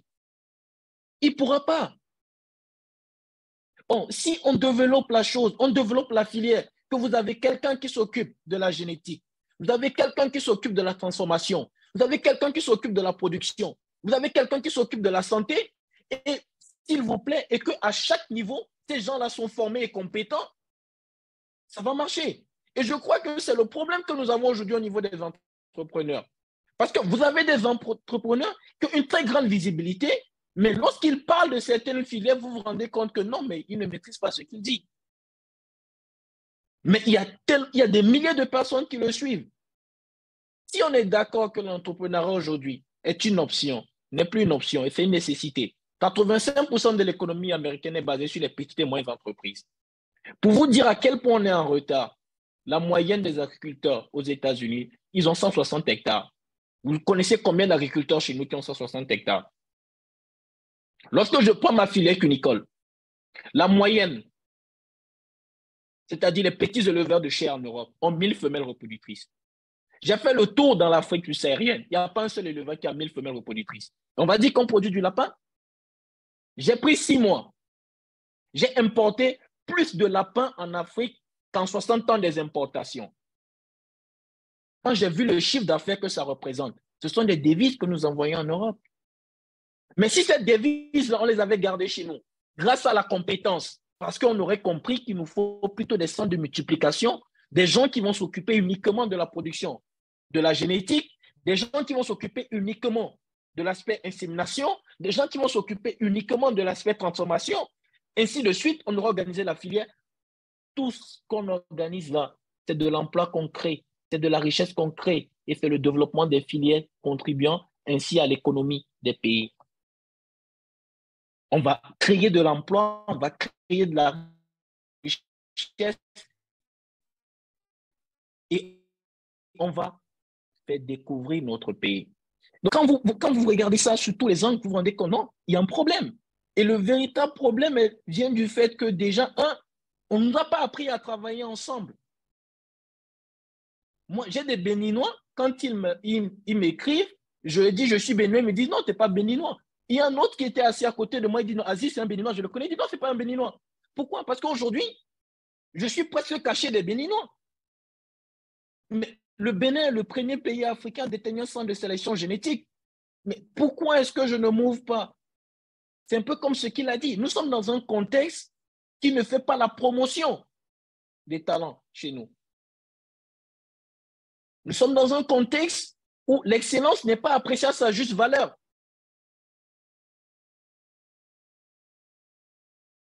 Il faudrait désormais qu'on donne vraiment l'opportunité à certaines personnes qui font un certain travail et qui ont eu des résultats de pouvoir aujourd'hui s'exprimer. Aujourd'hui, nous avons besoin de nouveaux types d'entrepreneurs africains. Des gens qui n'ont peur de rien, qui sont prêts aujourd'hui à aller compétir face aux Européens, face aux Américains, face aux Asiatiques. Parce que, croyez-moi, ils n'ont rien de plus que nous. Nous sommes plus intelligents. Parce que nous, notre intelligence vient du fait qu'on a pu s'en sortir à partir de rien. Eux, ils ont tout un cadre qui est déjà créé depuis leur naissance. Ça vient déjà du fait qu'on a une formation à la base qui est celle de la vie. Aujourd'hui, ce qu'il faut pour l'Afrique, à travers la recherche de la compétence, de la formation, c'est que lorsqu'on prend une filière, aujourd'hui, tel qu'on prend le maraîchage, qu'on peut dire, ça, voici la référence, c'est M. Bossou. Lorsqu'on prend le porc, qu'on dit, ça, voici tel truc, c'est celui-là qu'il faut. Lorsqu'on prend le poisson, qu'on peut dire, ah, voici quelqu'un qui fait ceci, qui s'y connaît, c'est comme ça. Mais regardez aujourd'hui, et ça, je le dirai toujours, tant que l'Afrique ne sera pas unie, tant qu'on n'aura pas acquis une certaine compétence qui nous permettra de créer des grandes entreprises, et quand je dis c'est des consortiums, vraiment des grandes entreprises qui pourront rivaliser, on n'ira nulle part. En réalité, tous ceux qui brillent dans le monde aujourd'hui ne sont pas partis de rien. Aujourd'hui, on connaît Elon Musk, mais on ne connaît pas les 1000 investisseurs qui sont derrière lui. Et quand vous regardez son cursus, vous allez voir que c'est quelqu'un qui a un doctorat. C'est quelqu'un qui a une connaissance à la base. Il ne sait pas improviser. Regardez Bill Gates. On connaît Bill Gates, mais on ne connaît pas les milliers d'investisseurs qui l'ont permis d'être là. Et il vient d'une famille très riche, tout comme Elon Musk. Sa maman était un modèle, son papa était un minier qui a fait fortune en Afrique. Donc, quand vous prenez Mark Zuckerberg, quand vous prenez tous ces gens-là, Ali Dangote, il est le descendant de l'un des plus riches hommes d'affaires du Nigeria. Donc, vous allez voir que ce sont des gens qui, avant l'argent, ont d'abord eu la compétence. Il y a des gens qui ont été plus riches qu'eux, mais qui n'ont pas réussi. De même qu'il y a des gens qui étaient plus pauvres qu'eux, qui n'ont pas réussi. Ça veut dire que c'est vous qui provoquez votre réussite. Moi, je ne pense pas encore avoir réussi parce que je me suis dit, ma vision, elle est grande. Ma vision, je l'ai depuis 12 ans. C'est pouvoir rendre la viande de lapin aussi accessible et vulgaire que les œufs de table. Je le dirai. Et je sentirai que j'aurai réussi quand la viande de lapin va se retrouver dans tous les plats des populations africaines. Quand je serai assis et qu'il y aurait une grande production, on va voir des conteneurs de viande de lapin produits en Afrique qui vont circuler. Là, en ce moment, j'aurais ce ressentiment de réussite. Mais en ce moment, non. Parce que ce que je vois aujourd'hui ne me réjouit pas. Peut-être parce que je vois encore le décalage avec l'Europe, mais je sais qu'on peut y arriver. Et c'est uniquement avec la formation. Et aujourd'hui, le développement, c'est l'affaire de la jeunesse. Parce que nous, on a cet avantage que nos parents n'ont pas eu. On a les nouvelles technologies. Nous sommes sur les réseaux. Aujourd'hui, on n'a plus besoin de se déplacer pour vendre. Tu peux vendre sur ton smartphone. Tu n'as plus besoin d'être au bureau pour faire des réunions. Et tout ça, ça entre dans quoi? Dans la compétence, dans la recherche de la formation. Moi, et c'est dire, si j'ai travaillé dans 100 fermes en 2022, si j'ai visité 100 fermes où mon expertise a été recommandée, parce que la plupart du temps, je ne fais pas de publicité, où mon expertise a été recommandée, dans 95% des cas, c'était des fermes où j'allais réparer ce qui était mal fait. Et dans 5% des cas, c'était des installations. Donc, c'est vous dire qu'il y a une volonté qui existe des gens. Mais la seule chose qui pose problème aujourd'hui, c'est cette étape de formation. Et nous, on arrive aujourd'hui à pouvoir donner cette formation dans un cadre pratique.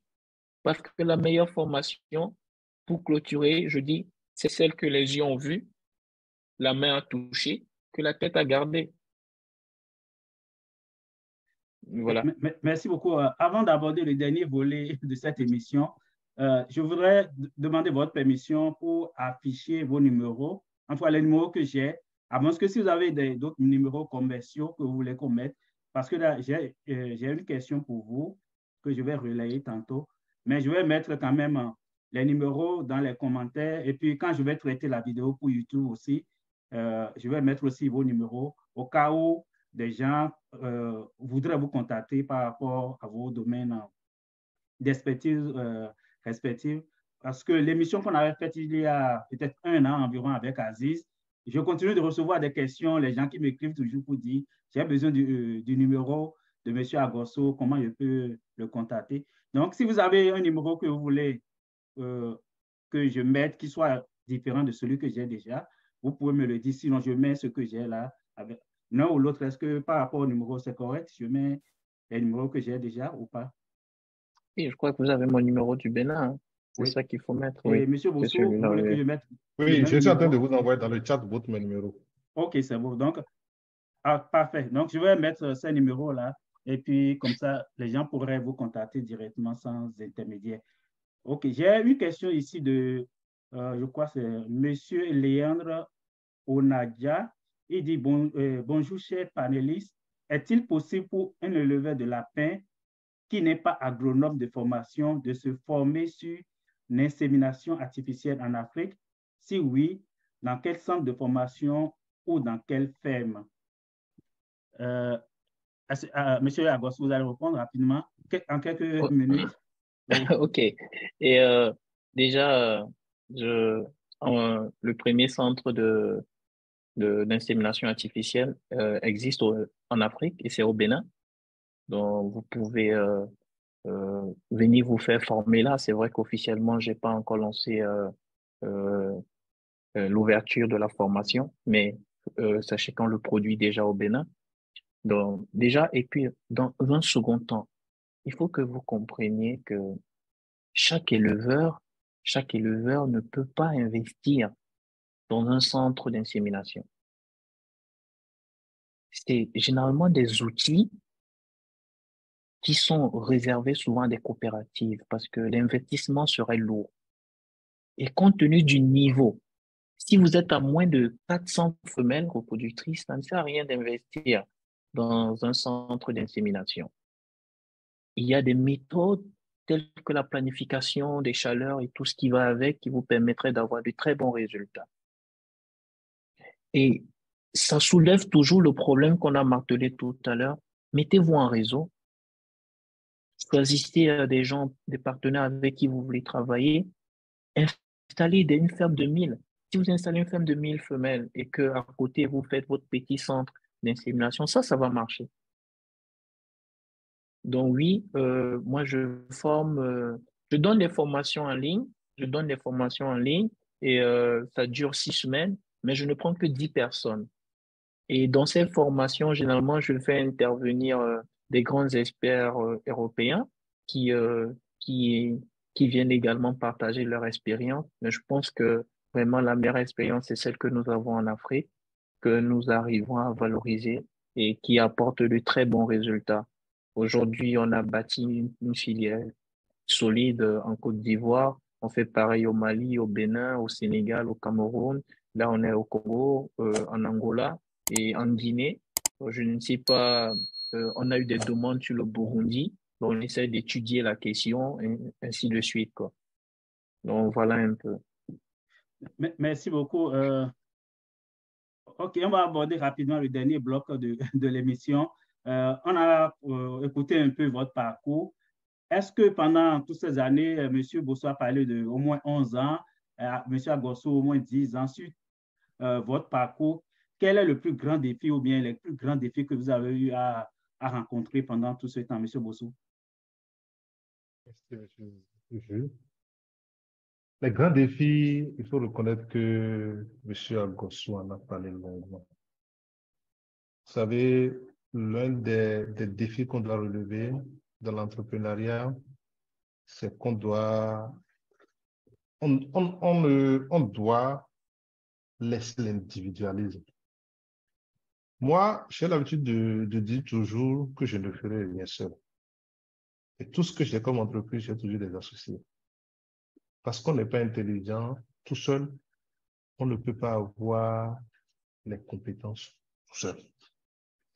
Et quand on prend aujourd'hui l'entrepreneuriat, le secteur agricole, Aziz a dit tout à l'heure que aux États-Unis, la moyenne de superficie qu'a un producteur, c'est 160 hectares. Chez nous, ce n'est pas possible. Nous, on a essayé de mettre en place une start-up qui devait amener des équipements directement aux producteurs. Mais le problème auquel on a été confronté, c'est que tel producteur a un hectare de ce côté, l'autre a un hectare de l'autre côté. Quand le tracteur va, il ne voit pas un travail en même temps en tenant, il puisse le faire. Aujourd'hui, c'est vrai que l'État fait la promotion des coopératives. Mais dans ces coopératives, l'individualisme continue toujours par créer des problèmes. Donc, le premier défi auquel on est confronté, après la formation bien sûr, c'est l'individualisme et le fait qu'on n'a pas de référence. Quand on regarde ceux qui ont réussi dans notre pays, généralement, ce n'est pas la politique. Donc, la référence que nous, jeunes Béninois, on a, c'est politique. Je vais demander à mes frères jeunes de laisser les politiciens faire leur politique. Et s'ils veulent embrasser l'entrepreneuriat, ils n'ont qu'à aller prendre des références. Comme l'a dit M. Agosso tout à l'heure, quand on parle du lapin, même si ce n'est pas encore au Bénin, si c'est quelqu'un qui a eu voir son parcours, voir ce que cette personne a fait. Quand on prend le maraîchage au Bénin, il y a des gens qui ont fait le maraîchage au Bénin. C'est vrai que on ne fait pas la promotion de nos talents. Pour que la jeunesse puisse prendre ces talents-là comme référence. Alors, Il faut aujourd'hui que la jeunesse commence à se mettre en tête qu'il doit avoir des références. Donc, pour moi, voilà les gros défis. Il y a aussi le défi pécunier.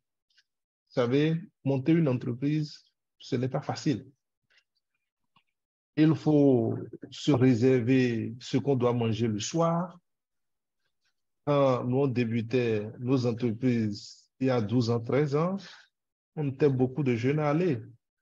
Mais aujourd'hui, il y a certains qui sont déjà devenus pasteurs, d'autres qui sont devenus policiers, d'autres qui sont devenus politiciens, juste parce qu'à un moment donné, ils n'ont pas été encouragés dans l'investissement qu'ils font. Parce que se lever le matin et aller dans son entreprise, travailler, et qu'à la fin du mois, il n'y ait rien à la maison, c'est aussi compliqué que le mot compliqué. Et quand nous sommes dans un pays où les accompagnements ne sont pas faits, je parlerai en parenthèse d'une loi. Le mercredi passé, le Conseil des ministres ivoirien a adopté la loi sur les startups, qu'on appelle généralement la Startup Act. Nous, on a eu la chance d'effectuer une mission pour l'État béninois et pour les Nations Unies, on a été en Tunisie. Mais quand tu crées ton entreprise, tu crées ta startup en Tunisie, il y a des accompagnements pendant 7 ans pour te permettre de bondir et de pouvoir créer une licorne dans 10 ans. Je prends le président Macron, quand il est venu au pouvoir. Il a dit, sous mon mandat, je veux avoir tel nombre de licornes, qu'il a multiplié par 2. Dans notre pays, on tarde à sortir cette loi-là pour les startups. Alors qu'aujourd'hui, l'entrepreneuriat, ce n'est plus une option, c'est une nécessité. Si même l'État ne crée pas les conditions, c'est vrai que dans notre pays, il y a peu, on a créé une grande agence pour l'entrepreneuriat, pour les PME, et ils sont en train de faire un travail. Mais le travail qu'ils sont en train de faire, il faut savoir aussi que des pays ont déjà fait ça et ils peuvent faire des missions pour aller voir ce qui se passe.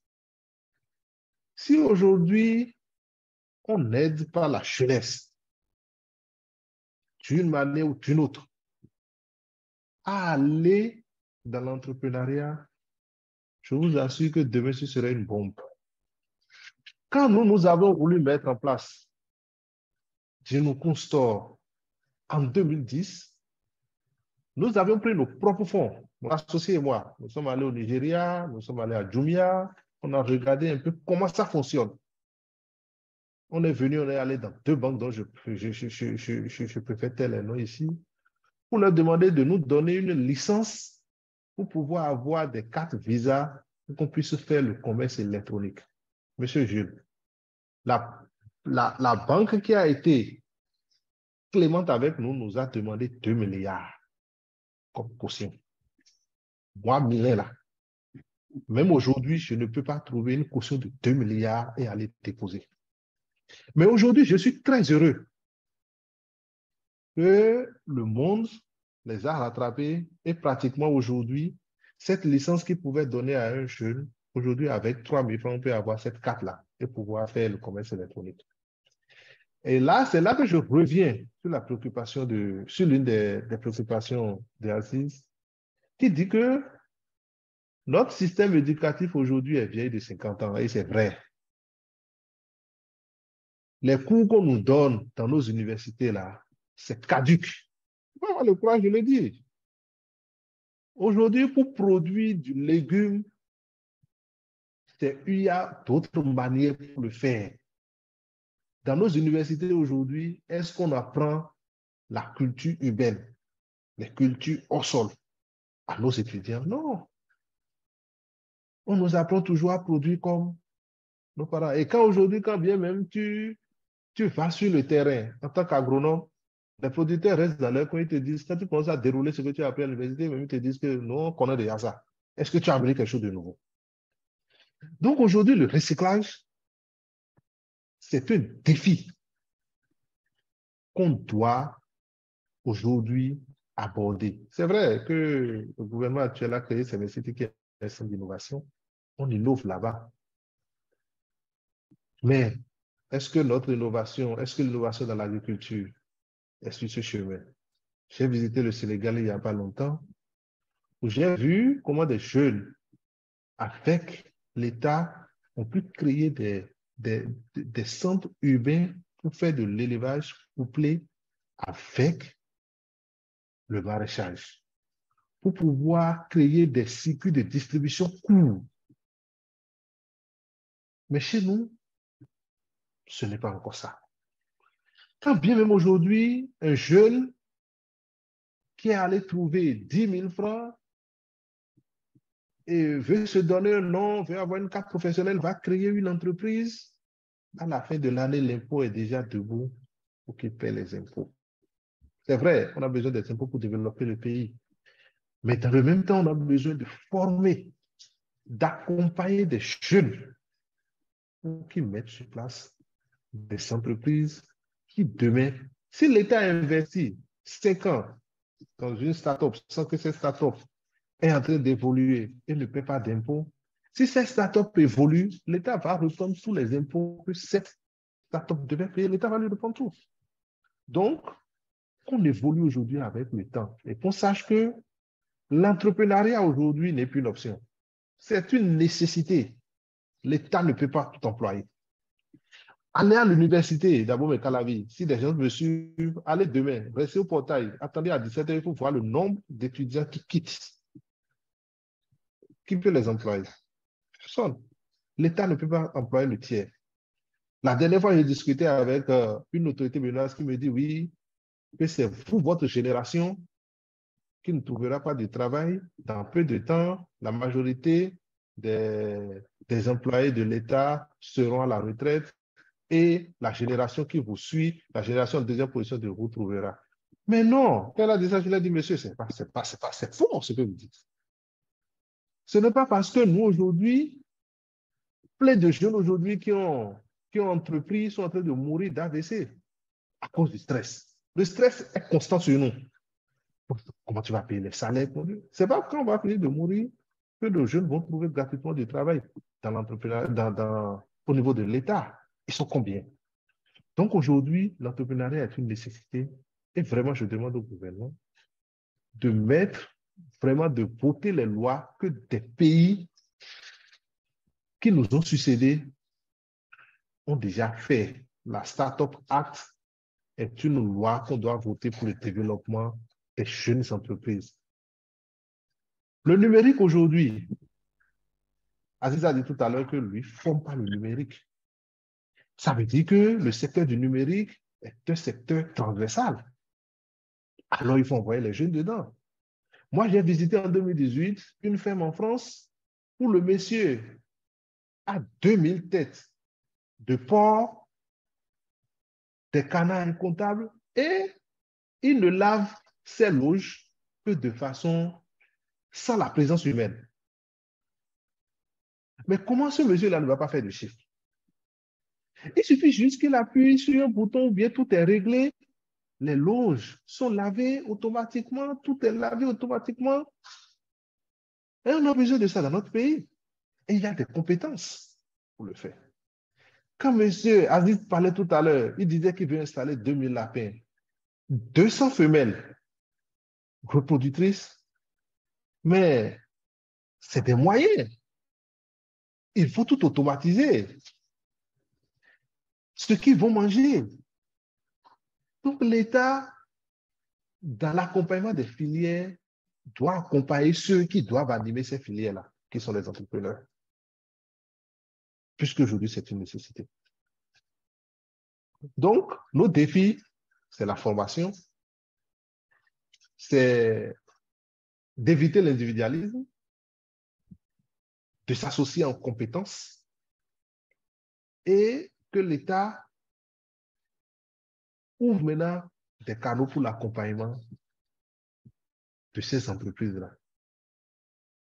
Aucun de nous ici n'a suivi des formations en entrepreneuriat.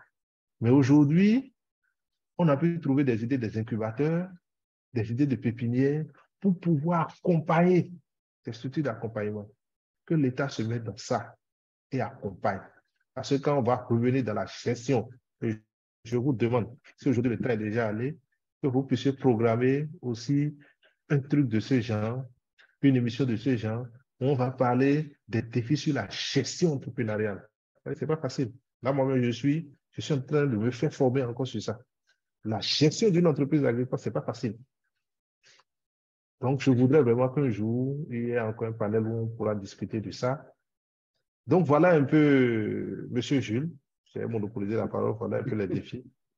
OK, Monsieur Agosto, est-ce que par rapport aux défis, vous avez des éléments à compléter à l'intervention de Monsieur Bossouri?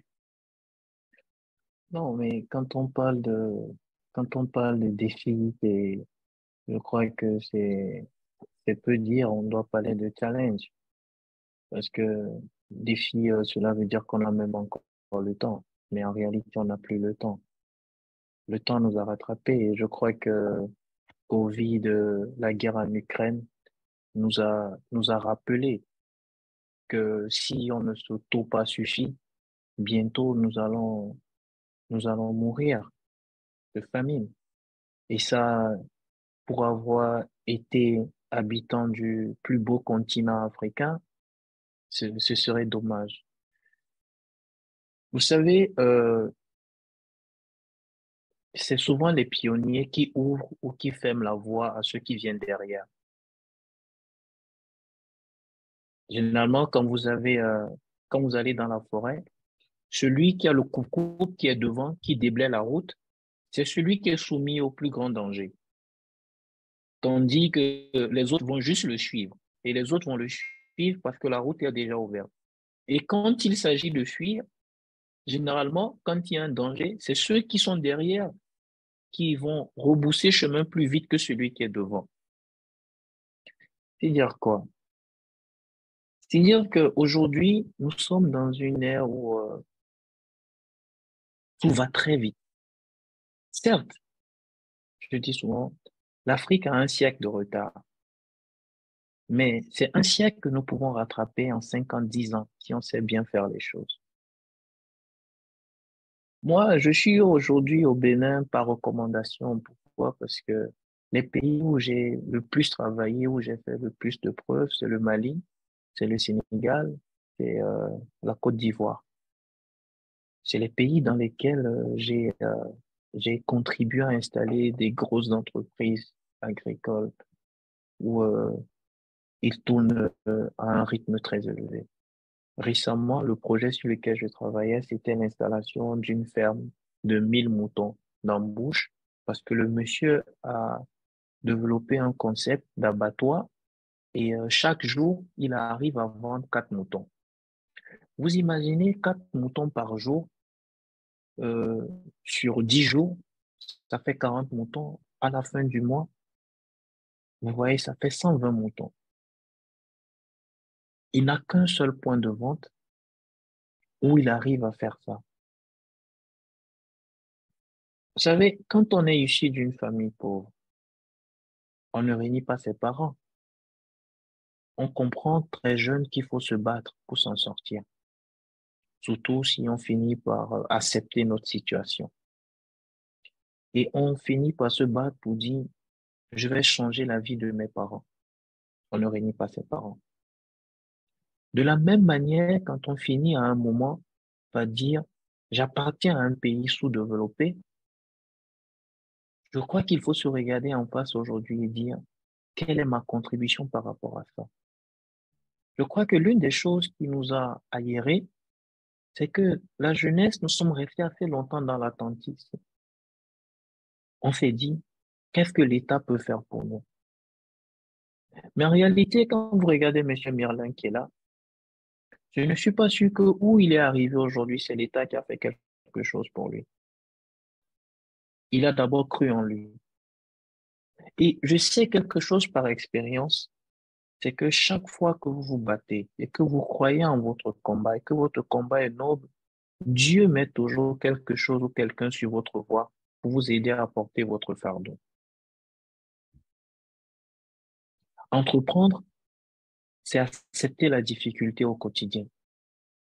C'est accepter les combats. C'est accepter de relever les défis et les challenges permanents. C'est-à-dire, il y a un adage au Cameroun qui dit « Il faut longtemps chercher sans trouver pour trouver sans chercher ». Ça veut dire que vous allez longtemps batailler sans résultat. Et un jour, ça va prendre. Et quand ça prendra, ça sera pour la vie. Arnold Schwarzenegger, il a dit « Vous avez le droit d'échouer 1000 fois. Mais faites en sorte que la seule réussite que vous aurez, que ce soit la bonne pour toute votre vie. » Aujourd'hui, nous devons repenser l'agriculture africaine, l'élevage. Nous sommes restés dans des projets, dans des fermes assez longtemps où il y avait de gros investissements pour des petites productions. Ces fermes-là marchaient parce que le monsieur avait une autre activité qui lui permettait de mettre l'argent dedans.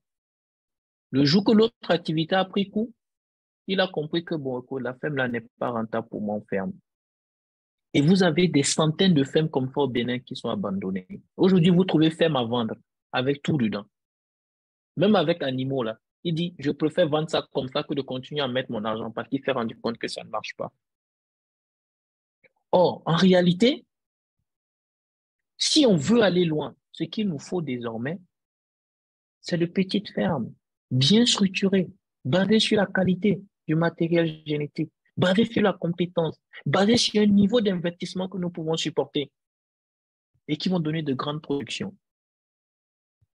Vous avez des gens qui disent, on va acheter 1000 poules pondeuses, mais on ne leur a pas dit ce que 1000 poules pondeuses mangent par jour et qui doivent manger ça pendant 6 mois. Il va trouver fond de roulement où? Et le simple exemple, je me rappelle, monsieur Jules, quand vous êtes venu vers moi, vous avez un projet ambitieux. Vous avez un projet ambitieux il y a cela 8 ans. Vous êtes venu, vous avez dit, je veux tel nombre. Je vous ai dit non, monsieur Jules. Il ne s'agit pas de ce que vous voulez. Il s'agit là où vous voulez. Je vous ai dit, nous allons commencer avec un peu 200 femelles. Je vous ai dit non, on va commencer avec 24. Et au bout de 5 mois, vous aurez les 200 femelles. Et c'est ça qui s'est passé avec vous. Parce que, en commençant avec 24, vous avez moyen de pouvoir les nourrir, de pouvoir apprendre, de pouvoir grandir progressivement. Aujourd'hui, l'entrepreneuriat, c'est voir grand et commencer petit. Parce que qui va lentement, va sûrement. Moi, j'ai vu des projets, des gens qui ont investi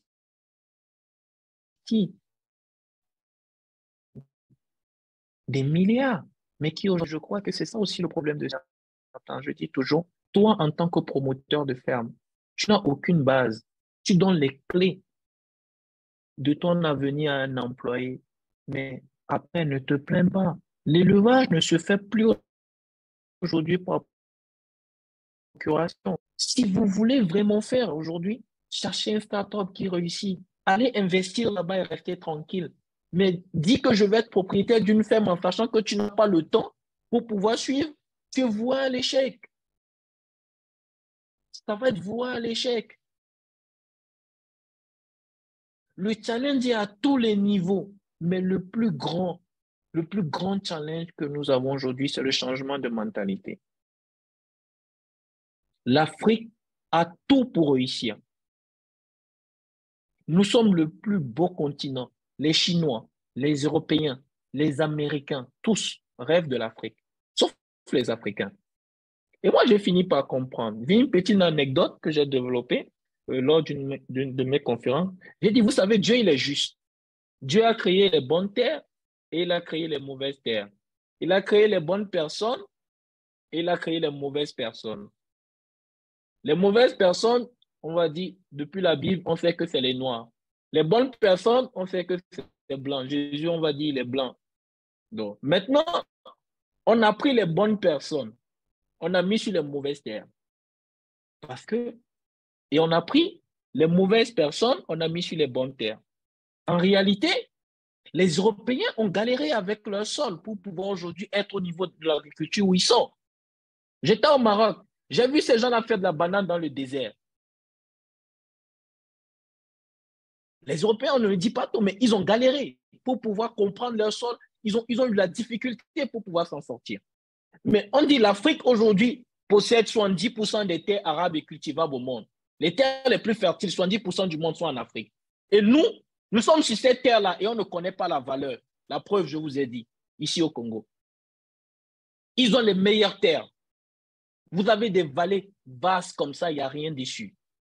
Donc, imaginez qu'on change nos mentalités.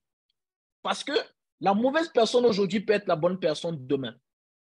Et si on arrive, nous, Africains, à nous transformer, à être des bonnes personnes, vous imaginez ce qui va se passer?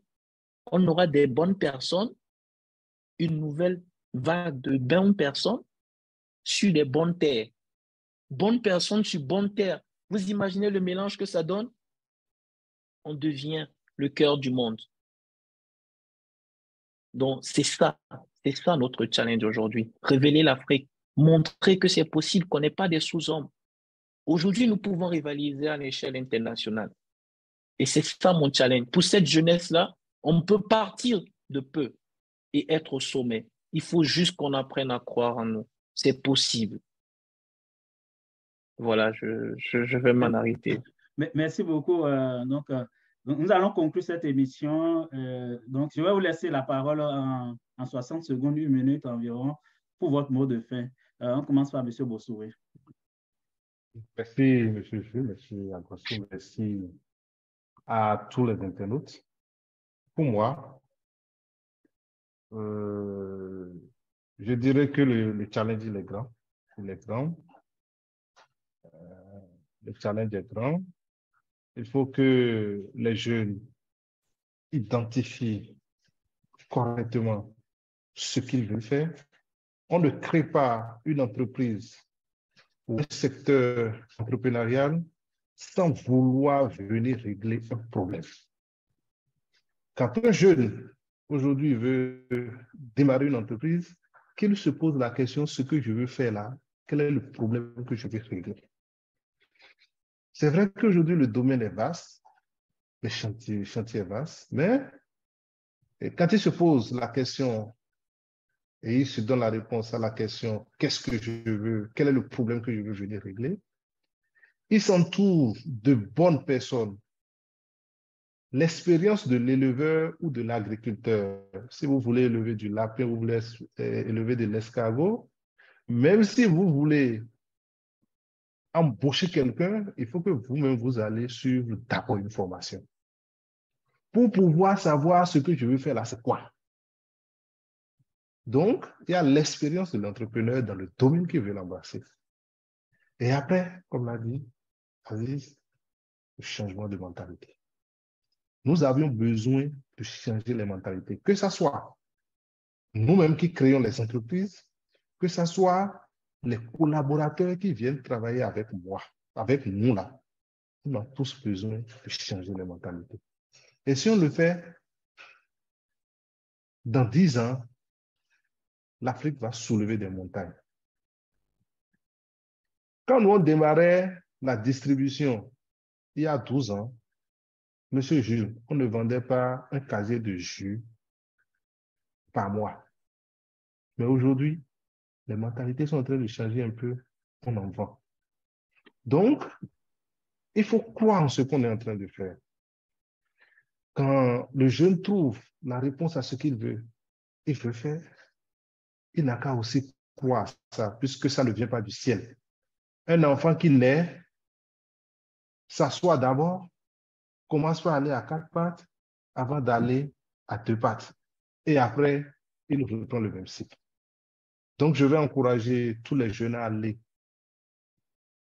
dans l'agriculture. L'agriculture est le nouveau pétrole de l'Afrique. Et ce n'est que grâce à l'agriculture que l'Afrique va se révéler. Merci. Merci beaucoup, M. Bosso. M. Agosso, votre mot de fin? Oui, je sais qu'il y a une citation qui dit quand vous voulez un résultat différent, vous faites les choses différemment. La vraie folie, c'est de faire la chose de la même manière et de chercher à avoir un résultat différent. Entreprendre n'est pas chose aisée, c'est pas chose facile.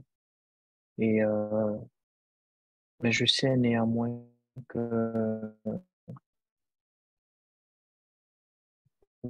vouloir, c'est le pouvoir.